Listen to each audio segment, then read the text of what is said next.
মাটি নয়, কাঠ নয়, একেবারে আস্ত মাটির পাত্রের ওপর জগন্নাথ বলরাম সুভদ্রার মুখাবয়ব তৈরি করে তাক লাগালো পতিরামের বাসিন্দা লাবণী সরকার। বর্তমানে সে মাস্টার্স বিভাগের দ্বিতীয় বর্ষে পঠনরত হলেও ছোটবেলা থেকেই এই ধরনের কাজের প্রতি ঝোঁক ছিল যথেষ্টই। এরপরই হঠাৎই মাটির ভার দিয়ে শিল্পকর্ম তৈরির ভাবনা মাথায় আসে লাবণীর। তাই যেমন ভাবনা অমনি কাজ। লাগাতার 3 ঘন্টার মধ্যেই রং তুলি ও ফেব্রিক দিয়ে রথযাত্রা উপলক্ষে জগন্নাথ দেবের মুখাবয়ব তৈরি করে বিশেষভাবে সাড়া ফেলেছে ইতিমধ্যেই। মোট 6টি মাটির ভার দিয়ে তিনি জগন্নাথ বলরাম সুভদ্রা সহ মন্দিরের চূড়ার প্রতিকৃতি তৈরি করেছেন। আমি এটা জগন্নাথের প্রতিমা তৈরি করেছি, জগন্নাথ বলরাম সুভদ্রা রথযাত্রা উপলক্ষে। তো সেটা হচ্ছে মাটির যে পাত্র হয়, মাটির ভাঁড়ে যে চা খাওয়ার যে ভাঁড়গুলো হয় সেটা। এবার এটা করার একটা কি জন্য করেছে, এটা হঠাৎ করে আমাদের দৈনন্দিন জীবনে প্লাস্টিকের যে গ্লাসগুলো আমরা ইউজ করি সেটা না করে যদি মাটির ভাঁড়ে আমরা সবকিছুটা বেশিরভাগটা জিনিস আমরা মাটির ভাঁড়ে করেই যদি কিছু ব্যবহার করার চেষ্টা করে থাকি, তো সেটা ভালোই হয়, আমাদের শরীরের পক্ষেও হয়, পরিবেশের পক্ষেও ভালো হবে।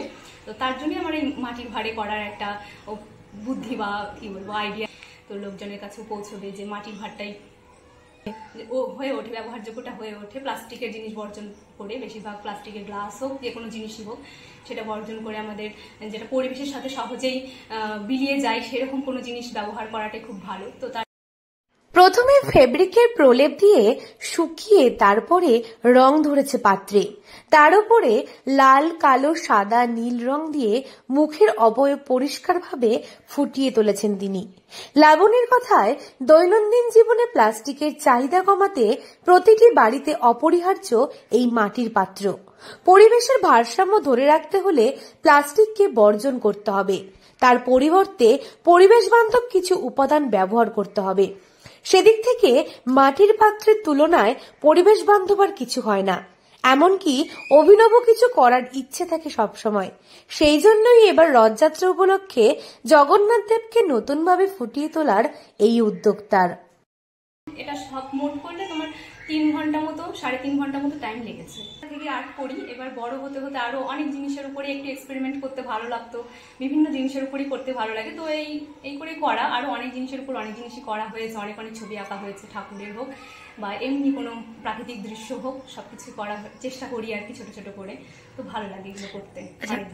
মানুষ এই নিত্য নতুন জিনিসগুলো দেখলে খুব ভালো লাগে, মানুষ দেখি তো তাদের রিপ্লাই বা তাদের যে ভালো লাগা ব্যাপারটা তারা বলে এসে যে না খুব ভালো, ইউনিক একটা ব্যাপার, এটা খুব সুন্দর সুন্দর জিনিস। তো এই জন্য আরো বেশি আমার ইচ্ছাটা বাড়িয়ে তোলে যে না আরো নতুন নতুন কিছু করি, নতুন নতুন জিনিসের উপর করি।